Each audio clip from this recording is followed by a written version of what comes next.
muda huu umetupatia. Tunaweza tukaona ni mchache, utusamehe kama tutafupisha kuliko maelezo. Lakini Mungu, tunajua, tunakuomba na kukusihi, tunajua bila wewe hatuwezi kufika popote. Bila wewe hatuwezi kufanya chochote kinachostahili kuangaliwa mbele za macho yako, cha kukupendeza, cha kutusaidia, cha kutuvusha sisi na watu wetu, familia zetu, dada zetu, kaka zetu, ndugu zetu, na kuvusha kanisa.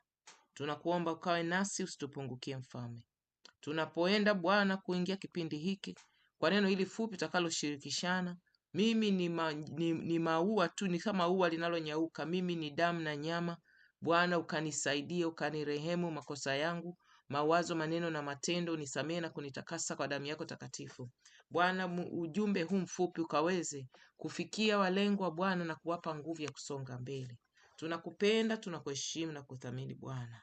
Tunasema asante kwa kila mmoja Bwana atakayetumia muda wake na masikio yake kusikiliza ujumbe huu, na Bwana Mungu wa mbinguni kushiriki katika maombi. Tunaomba yote haya Baba, tukikushukuru Bwana, kwa maana wengi hawapati hii neema Bwana. Wako kwenye hali ya utata, wengine wako kwenye vita duniani huku, wengine hawana vifaa vya kukutania namna hii, wengine hawana bando, lakini sisi umetuhurumia. Tunasema asante. Tunakuja mbele zako kwa moyo wa shukurani, tukinyenyekeza Bwana, akili zetu, fahamu zetu, macho yetu, kila kitu kinachotuhusu sisi wakati huu kikatii chini ya uwepo wako, na Roho Mtakatifu akanene kupitia kinywa hiki Bwana cha madhaifu, katika jina la Yesu Kristo wa Nazareti tunaomba na kushukuru. Amen, amen, amen.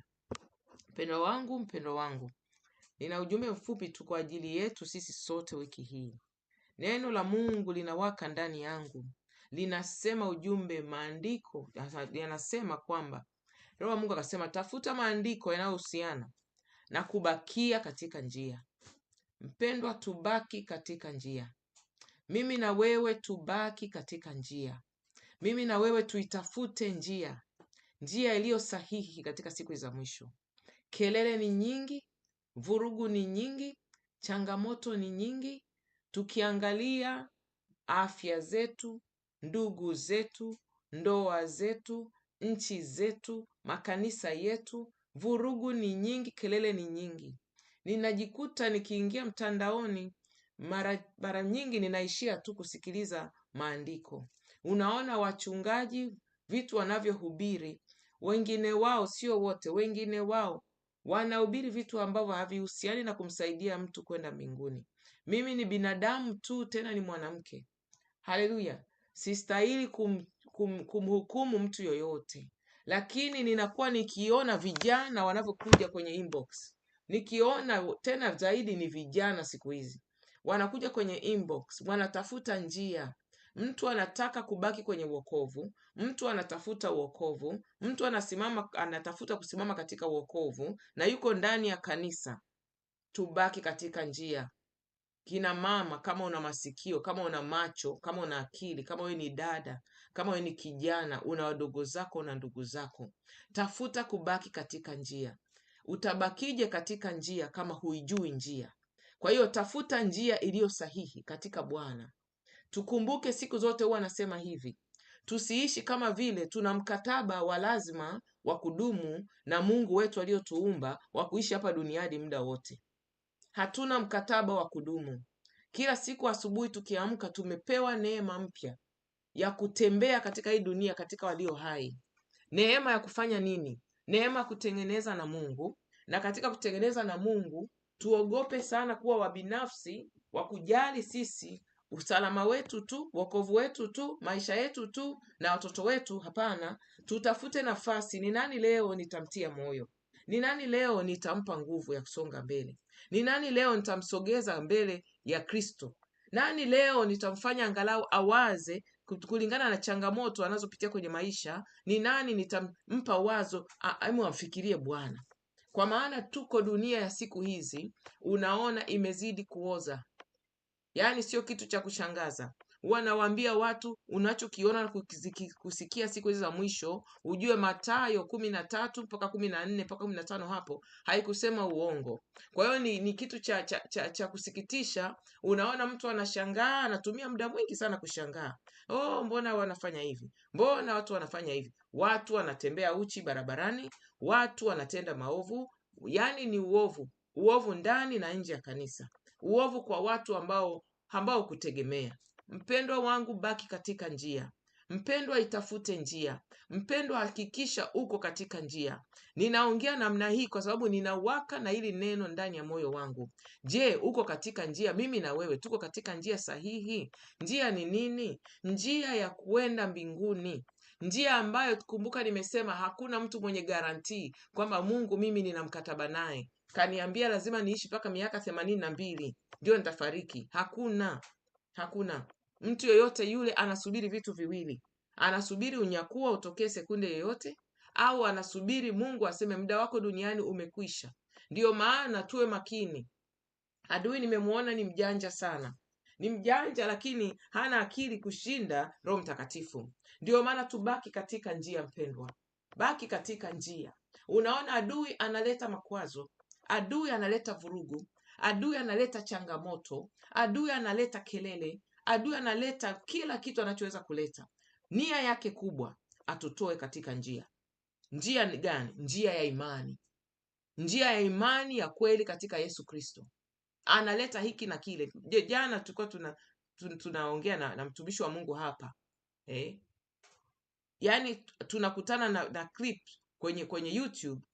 AI siku hizi, kuna kijana mmoja alitoa mifano, anauliza swali AI inanukuu Biblia, lakini kuna na hainukuu hata siku moja King James. Hutakuta mtandaoni, hata ukitafuta. Mimi wanapenda kusikiliza maandiko King James versions, scriptures for morning. Kwa mfano, asubuhi niko nafanya kazi zangu, ninapenda kusikiliza maandiko. Kuwa makini sana, wanaweka hizo title, wanaweka King James, lakini sio King James. Ndio maana ni vita sana Mkristo siku hizi za mwisho kukaa na Biblia yake akasoma. Wewe pambania kubaki katika njia. Bado kaa katika njia. Ofisini kaa na Biblia, kwenye gari kaa na Biblia. Upate muda wa kukaa kusoma Biblia, hata kama maandiko mangapi. Uko mahali unasubiri kitu, kaa katika njia. Hilo neno linazidi kuwaka ndani ya moyo wangu. Mpendwa wangu, nitasema neno, soma neno kidogo katika Luka 9 mstari wa 62.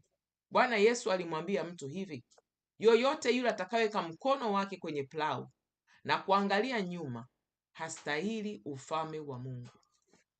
Baki katika njia. Mimi na wewe tubaki katika njia. Usikubali kitu chochote kile kikutoe macho yako kutoka kwa Yesu Kristo. Haleluya, haleluya. Neno hili lilikuwa linawaka ndani yangu. Nitayainua macho yangu, msaada wangu utoke wapi? Msaada wangu ukatika Bwana aliyeiumba mbingu na nchi. Haleluya. Hiyo ni Zaburi 121. Ilikuwa najirudia wakati Roho wa Mungu ananidai, anasema nataka utoe hili neno. Toa hili neno leo kabla hujaanza shughuli zako zozote. Na huwa Roho wa Mungu amenifundisha kwa makosa, yani kwa kiboko. Nikaanza siku yangu ya kutoa neno ni siku hii ya leo ya Jumamosi ya utulivu. Kwa sasa hivi mimi ni Jumamosi na Jumapili. Nikiambiwa nitoe neno, nikasema ngoja nifanye kwanza hiki. Shughuli zinakuwa ziko nyingi, ninaisha kufanyaje? Nachelewa, naisha kudaiwa. Kwa hiyo Zaburi 121 ilikuwa najirudia. Nitayainua macho yangu milimani, msaada wangu utoke wapi? Msaada wangu unatoka katika Bwana aliyeviumba mbingu na nchi. Ukiendelea kusoma hiyo Zaburi itakutia moyo. Wakati ambapo moyo wako unataka kuzimia, unachoka, majaribu yamezidi, changamoto zinazidi, mtu yoyote yule anayemfuata Kristo siku za mwisho, ngoja nikwambie neno, ikupe moyo tu unakopitia changamoto. Kama unajitahidi kutafuta njia sahihi ya Kristo, lazima utakutana na changamoto. Lazima shetani atafute kukusonga. Wewe usishangae, mbona mimi hivi, mbona sina amani, mbona situlii, mbona sipumziki. Acha kujiuliza hilo neno. Baki katika njia. Hakikisha uko katika njia. Shetani na miili yetu na tabia zetu kibinadamu isikudanganye kujihakikishia mimi niko sawa. Mungu, we nisaidie, nitafute njia yako. Bwana Yesu, niko sahihi, niko sawa na wewe. Bwana Yesu, moyo wangu, maisha yangu yako sawa na wewe. Katika maisha yetu tunakutana na watu, kwenye kazi, kwenye biashara, majirani, wanafamilia, tunakutana na watu na mambo mengi. Mimi binafsi wiki hii wiki mbili hizi zilizopita, mambo yamekuwa ni mengi kweli kweli, mengi sana, mambo ya kuchanganua kama familia, wagonjwa, changamoto mbalimbali, mambo ya kusuluhisha. Lakini Roho wa Mungu alikuwa ananiambia katika yote haya, baki katika njia, usitoke katika imani, usikate tamaa. Kuna siku yalikuja mambo kama 3-4 hivi, haleluya, mtu mgonjwa, mtu amepoteza fahamu, yuko hospitali, mambo mengi mengi mengi, haleluya. Lakini Mungu ni mwema, Mungu ni mwaminifu. Huyo mtu amepona, ni kijana tu, amepona, yuko mzima. Na wakati amepoteza fahamu, nikijua kijana alikuwa ni mtu anafanya huduma, anajaribu kufanya huduma, anaitafuta njia, haleluya. Nilikuwa namwambia Roho wa Mungu, muoneshe maono, muoneshe maono. Kuna mambo anatakiwa atengeneze kwenye maisha yake, kuna mambo anatakiwa yaweke sawa kwenye maisha yake. Msemeshe, Yesu, msemeshe mwana wa Mungu, msemeshe. Na ukipita kwenye changamoto, kataa kukubali ushindi, kwa sababu ile kijana ilikuwa kabisa ni dalili, fahamu zimechukuliwa, yani fahamu zimechukuliwa, haleluya. Yani nyoka alipatikana ndani ya nyumba, alionekana chumba ambacho hakina madirisha, haleluya. Aende kufukuza ile nyoka, nyoka ikapotea, haioni, haleluya. Mara ghafla akapoteza fahamu. Nadhani mnaelewa, wale ambao sio wasomi sana, kwamba hamwamini kuna mambo ya kiroho, lakini kwa wale wasomi, ili neno muombe Mungu akufunulie. Akapoteza tu fahamu, siku 4 kama sikosei, 4 hivi zinaweza kufika, haleluya. Lakini Mungu alinifundisha neno fulani katika changamoto ninapokuwa napitia, huwa nakataa kushindwa, nakataa kushindwa. Mungu, inawezekana hiki ni cha kimwili, physiological tunaita watu wa clinical, inawezekana ni physiological, inawezekana ni cha kiroho, spiritual, whatever the reason.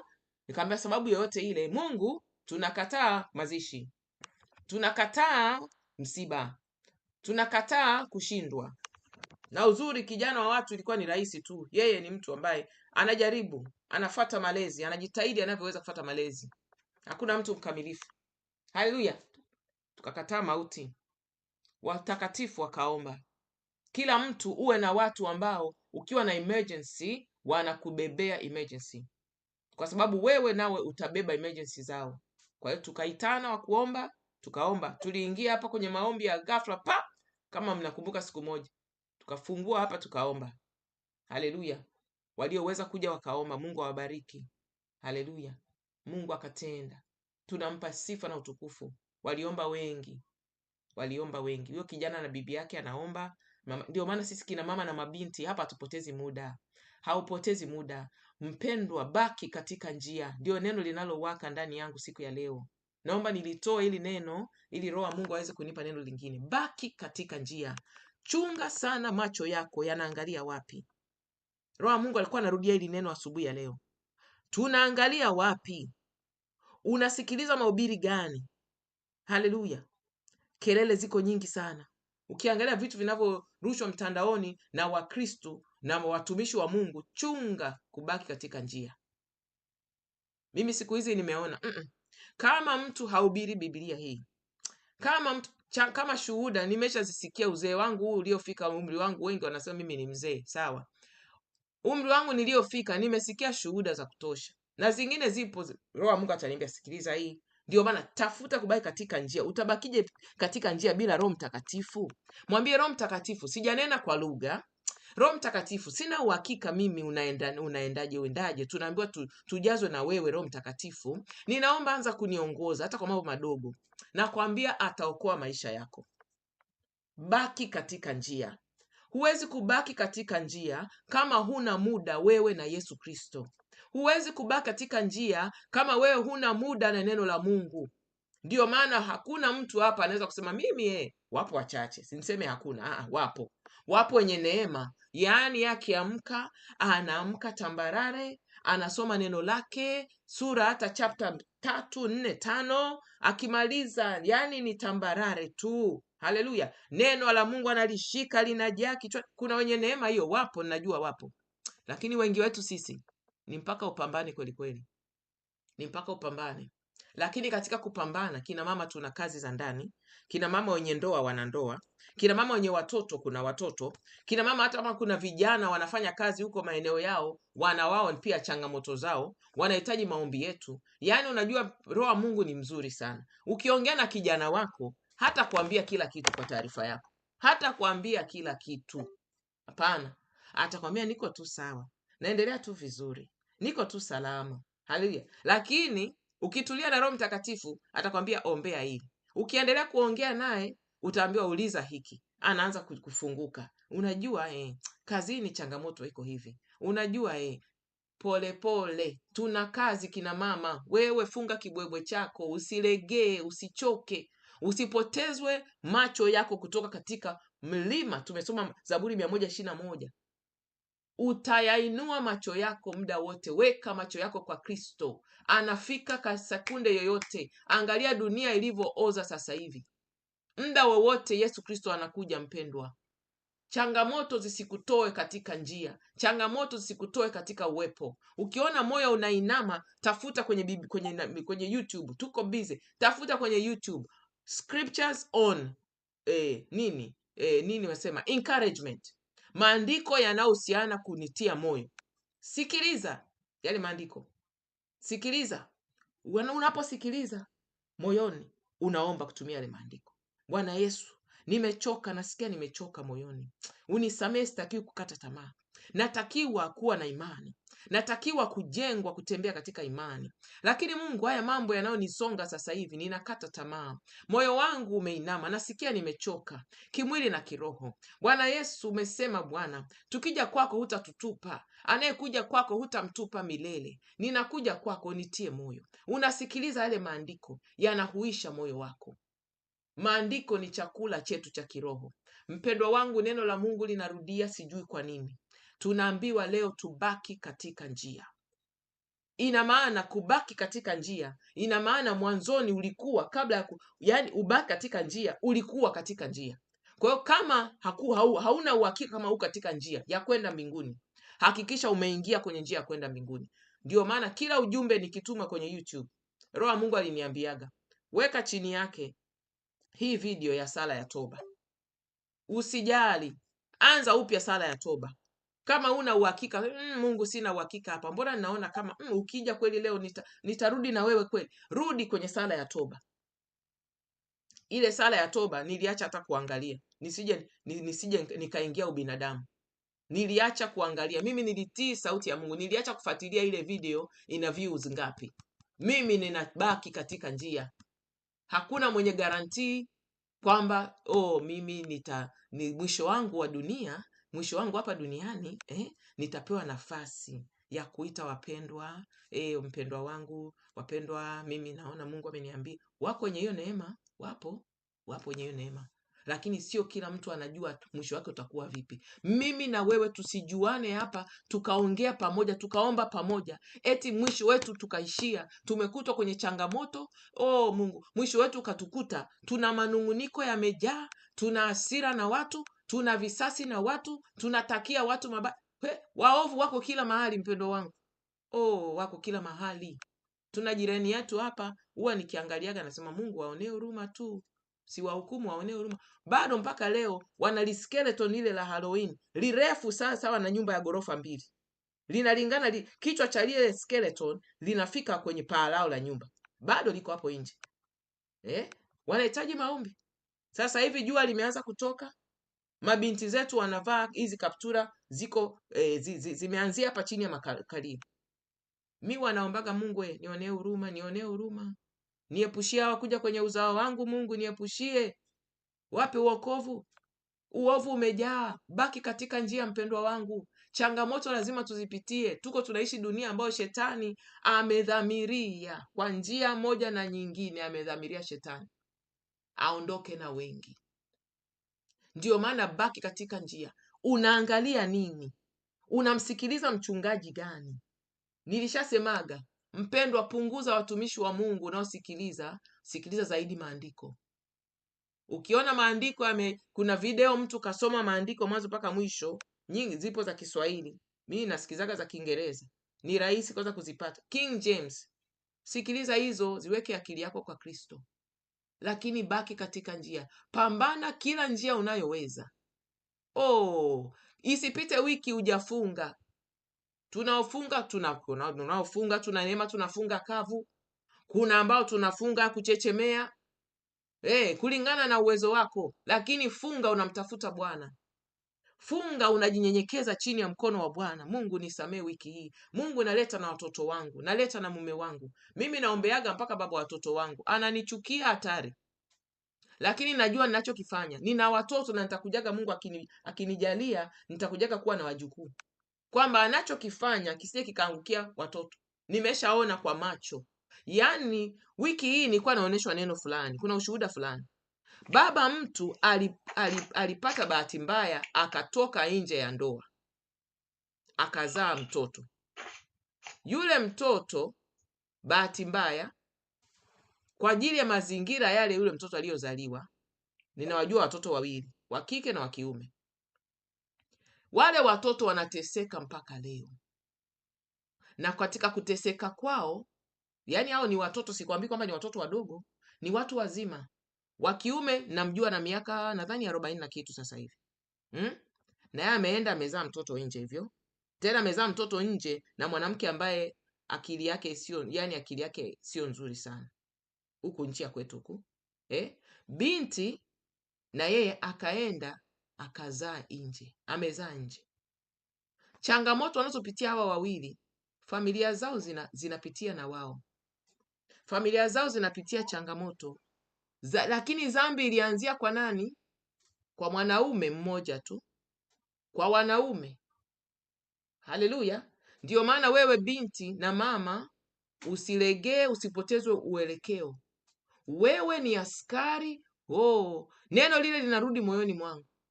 Mungu aliumba neno jipya. Mwanamke atamlinda mwanaume. Usije ukahukumiwa kwa hilo andiko mpendwa. Simamia hilo andiko. Simamia vizuri sana. Simamia vizuri sana. Uko kimya kimya. Unafagia zako. Unapika. Unaenda kazini. Unarudi. Unaenda sijui shule. Unarudi. Unaenda kuchukua watoto shule. Unarudi. Moyoni mwako wewe ni umeshika upanga. Unafyeka mpaka vinaeleweka. Nafyeka kweli kweli. Ngoja nikwambie siri ya mwanamke nimeigundua wiki hii. Mwanamke aliyetunza utakatifu na mwanamke ambaye bado hajapata neema ya kutunza utakatifu, maombi yao ni vitu viwili tofauti. Sikwambii kwamba Mungu hata mjibu yule ambaye hajapata neema ya kutunza utakatifu Mungu anavyotaka. Mungu atajibu anavyopenda, kwa sababu Mungu ni wa rehema. Mungu anaamua kumpa neema anayeona mpe neema. Mungu huwa anaamua kumhurumia anayeona amhurumie. Lakini mwanamke unayetunza utakatifu, mpendwa wangu, ukiomba, haleluya, ukiomba Mungu anasikia. Haleluya. Kuna wapendwa wangu mimi ninawafahamu. Mpendwa wangu, ukiwa na dharura, ukapigia simu mpendwa anayetunza utakatifu na dharura yako, na kuambia Mungu atakutendea. Atakutendea. Atakutendea. Ndio maana kina mama, mnisamee, ninaongea jinsi Roho wa Mungu anavyonipa neema kuongea. Mama yangu na binti yangu, wewe una assignment hapa duniani ya kuomba, ya kufundisha, ya kutia moyo. Una assignment ya kutegemeza watumishi na watu wa Mungu. Toa sadaka, kwanza toa zaka ulikoongozwa kutoa. Usisubutu kuibia Mungu zaka. Ukiibia Mungu zaka, kwa sababu yoyote ile ulio nayo, wewe umeshaamua Mungu mimi na uzao wangu tupe tu changamoto za uchumi. Mungu mimi nimeamua shetani awe na haki ya kufunga uchumi wangu. Huwezi ibia Mungu zaka ukafanikiwa. Ukimaliza kutoa zaka, usiingie kuomba maombi hujatoa sadaka hata kidogo. Toa sadaka mahali, hata na uhakikisha unapotoa huyo mtumishi wa Mungu anatunza utakatifu. Kama uko mahali wanakuja vijana wa watu hapa, ninapitia changamoto hii, kanisa hii, lakini upo kanisa limejaa mambo ya dini tu, kanisa watu wana mapambo sasa unamuuliza, sasa wewe mpendwa wangu, omba Mungu akuoneshe kanisa sahihi. Siku ya mwisho ikija, wewe uko chini ya mchungaji gani? Haleluya. Toa sadaka yako, ombea watu wako kwenye listi. Ninasema ombea mpaka baba watoto zako. Tuna baba watoto zetu hawamfuati Yesu Kristo, na kwa macho yangu ya kibinadamu hawana mpango wa kumfuata Yesu Kristo leo wala kesho, lakini tunaomba tukitumaini kuna siku watakutana na Mungu. Tunaomba toba, mambo yao wanayoyafanya mabaya asije kutesa watoto na wajukuu zetu na kizazi chetu. Haleluya. Mpendwa wangu, ujumbe wa leo unasema baki katika njia.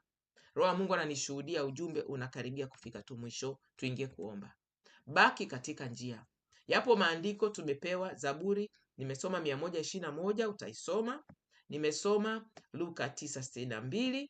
Yako maandiko zaidi, Wafilipi 100, Zaburi 119. Haleluya. Ukisoma mstari hapo wa kwanza unazungumzia wamebarikiwa wale ambao njia yao haina hatia, haina lawama, haina mawaa, ambao wanatembea katika sheria za Bwana. Wamebarikiwa wale wanaotunza shuhuda zake, wanaomtafuta kwa moyo wao wote, ambao hawatendi maovu bali wanatembea katika njia zake. Haleluya. Ukiendelea kusoma hiyo Zaburi 119 itakubariki sana. Haleluya.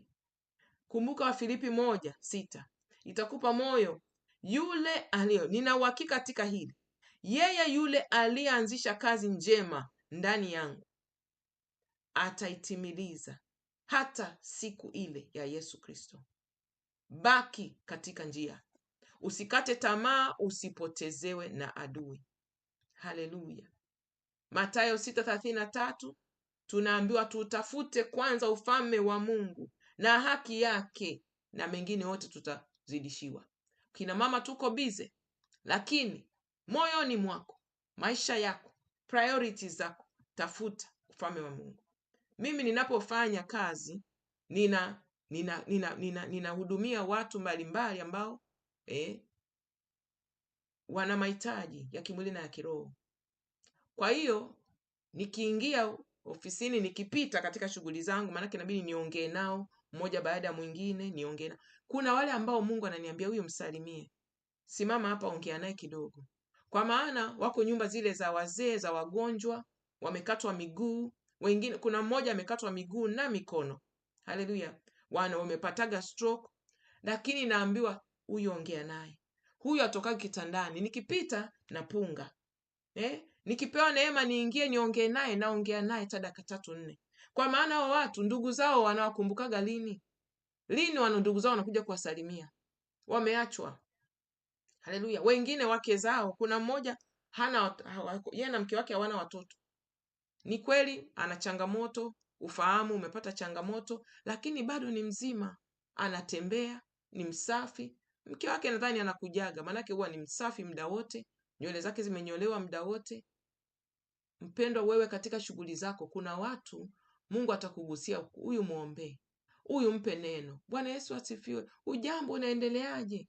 Mungu akupe siku ya baraka, ubarikiwe sana. Pole, umechoka? Pole. Mtoto wako wajukuu anaendeleaje? Watoto wanaendeleaje? Mungu akujalie. Kazini kwetu kuna watu wanapayuka ovyo. Kuna watu ambao akili zao hazijakaa vizuri, hawana Yesu Kristo, hawana Roho Mtakatifu. Usiwahukumu. Wanaongea ovyo.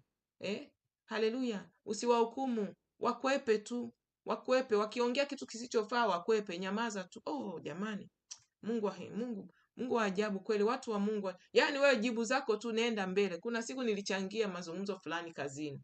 Baada ya mkutano watu wakaanza kuongea vitu fulani, sio vichafu, ila ni mazungumzo ambayo hayakuwa yanambariki Mungu. Mungu siku alinitandika viboko vya kunitosha.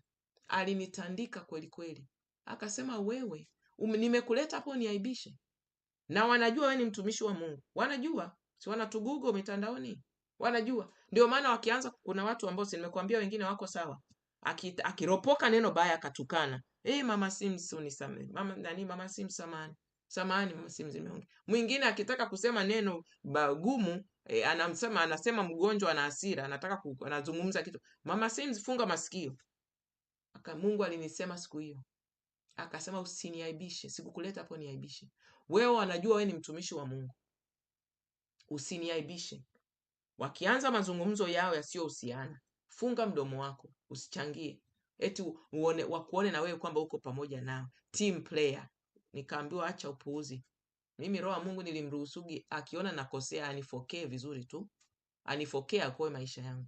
Kwa hiyo mpendwa, neno la leo, maandiko mengine mawili tumepewa, andiko moja lingine Mithali 16:9 utasoma kwa muda wako, kwamba moyo wa mwanadamu upanga mipango na njia yake, lakini Bwana ukamilisha hatua zake. Mpendwa wangu, hili neno linatupa moyo, nguvu katika wiki hii inayokuja.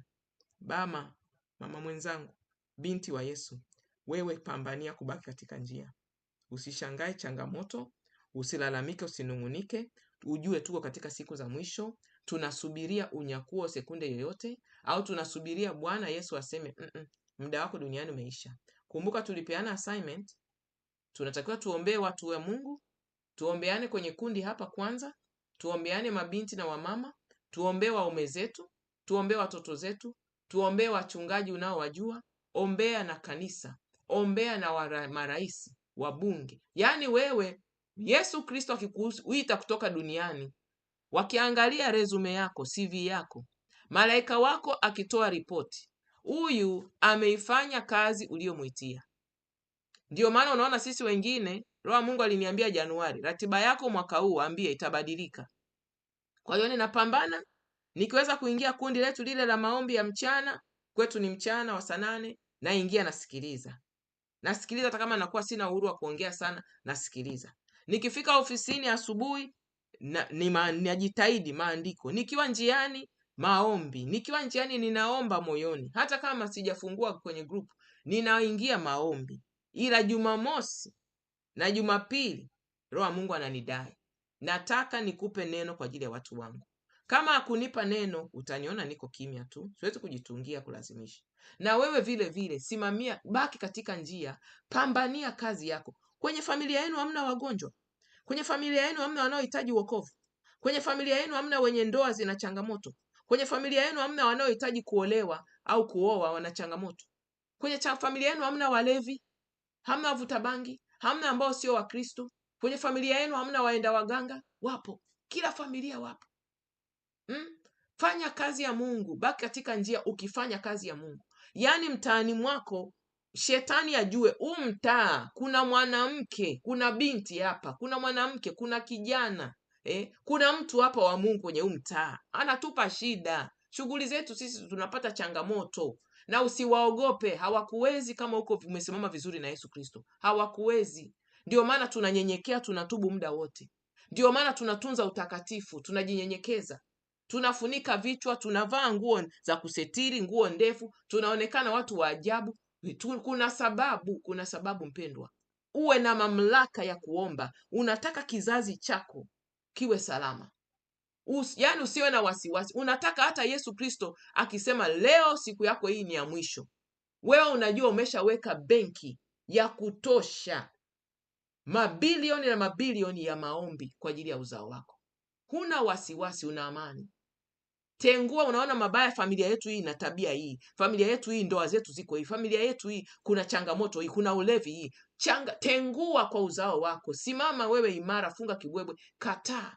Unaona mme wako kwao kuna changamoto fulani, ole wako, usiinue mdomo ukaomba. Na wewe ni umeolewa, wewe ni msaidizi wa mme wako. Usibaki tu kulalamika na kunungunika. Omba, tengua yale mambo. Jana nilikuwa namshukuru Mungu, ninamalizia ujumbe usiwe mrefu sana. Jana nilikuwa namshukuru Mungu, nikasema Mungu ulinihurumia mimi katika kutokujua kwangu utakatifu.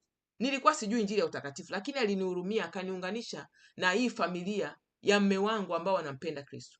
Tulikuwa tunaomba jana na wifi yangu, tulikuwa tunaomba sisi wote watatu na huyu mzee, tulikuwa tunaomba, nikamshukuru Mungu sana sana, nikasema umeniunganisha kwa hii familia, wanampenda Yesu, wanafanya kazi ya Mungu wanavyoweza. Wifi yangu ni mtu mzima, lakini yeye huduma yake anatayarishaga vimfuko hivi, anaweka kama ni baridi, anaweka za kuvaa mikononi, anaweka soksi, anaweka kadi ya chakula kwa pesa yake ya ustaafu.